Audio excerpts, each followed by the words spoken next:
कल्पना आपण लाडकी बहीण योजना सुरू केली। आज आपण वर्षाला 18,000 रुपये, महिन्याला 1,500 रुपये लाडक्या बहिणींच्या खात्यामध्ये देतो। आता ज्यांचे फॉर्म ऑगस्टच्या शेवटच्या महिन्यात नंतर ऑगस्टच्या शेवटच्या वीक नंतर भरले गेले आहेत, अशा सगळ्या लोकांना ऑगस्ट आणि सप्टेंबरचे जे पैसे आहेत ते आता आपण या महिन्याच्या शेवटी देऊ। ऑक्टोबरमध्ये पुन्हा ऑक्टोबर नोव्हेंबरचे पैसे देऊ।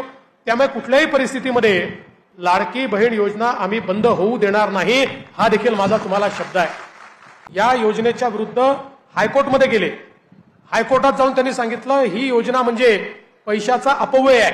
आपण ज्या महिलांकरता योजना सुरू केल्या, मग लाडकी बहीण योजना असेल किंवा लेक लाडकी सारखी योजना असेल, की ज्या योजनेमध्ये घरी जर कन्या रत्न तुम्हाला प्राप्त झालं तर ती 18 वर्षाची होतपर्यंत आपण 1 लाख रुपये त्या मुलीला देतो। जन्माला 5,000 रुपये देतो, पहिल्या वर्गात 5,000 रुपये देतो, चौथ्या वर्गात 6,000 रुपये देतो, 7व्या वर्गात 7,000 रुपये दिलो, 11व्या वर्गात 10,000 रुपये देतो। असं करत जवळजवळ 1 लाख रुपये आपण या मुलीकरता देतो। ही लेक लाडकी सारखी योजना आपण केली।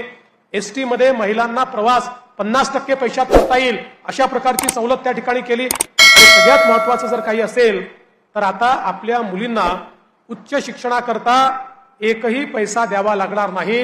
प्रायव्हेट कॉलेजमध्येही मुलींना उच्च शिक्षण मोफत आपण केलेलं आहे। सरकार आता आपली फी त्या ठिकाणी भरणार आहे।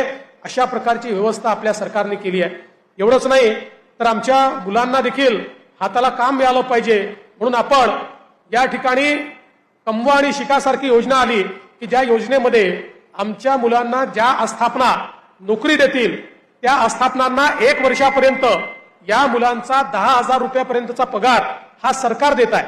10 लाख लोकांना आपण नोकऱ्या देतोय, त्यातल्या जवळपास 1.5 लाख लोकांना नोकऱ्या आपण ऑलरेडी दिलेल्या आहेत। मी तुम्हालाही विनंती करेन की या योजनेचा मोठ्या प्रमाणात लाभ आपण घेतला पाहिजे आणि त्यातनं एकदा 1 वर्षापर्यंत एखाद्या आस्थापनेत काम केलं, आपलं काम चांगलं असेल तर त्या ठिकाणीच परमनंट नोकरी देतील। काही कारणाने ते देऊ शकले नाही तर 1 वर्षाचा अनुभव आपल्याकडे असेल, ज्याच्या आधारावर आपल्याला खासगी नोकरी देखील करता येईल किंवा त्याचसोबत मोठ्या प्रमाणात आपल्याला एखादा धंदा देखील उघडता येईल। आपल्याला कल्पना आहे की देशाचे प्रधानमंत्री मोदीजी यांनी तर बचत गटाच्या माध्यमातून एक अशी क्रांती आणली आहे की ज्यातनं त्यांनी आपल्या महिलांना लखपती दीदी बनवायचं ठरवलंय। परवा आम्ही जळगावला कार्यक्रम केला। महाराष्ट्रातल्या 11 लाख गृहिणी ज्या 2 वर्षापूर्वी 1 पैसा कमवत नव्हत्या, आता त्या वर्षाला 1 लाखापेक्षा जास्त पैसा कमवत आहेत। कोणी 2 लाख, कोणी 3 लाख, कोणी 8 लाख, कोणी 12 लाख रुपये वर्षाला कमवत आहेत। अशा लखपती दीदी 11 लाख लखपती दीदी मोदीजींनी महाराष्ट्रात तयार केल्या।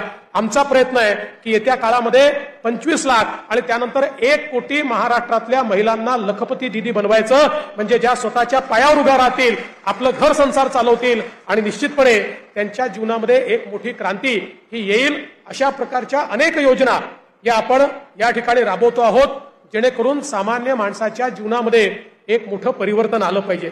आता या सगळ्या योजनांच्या विरुद्ध कोर्टामध्ये गेले, पण काळजी करू नका।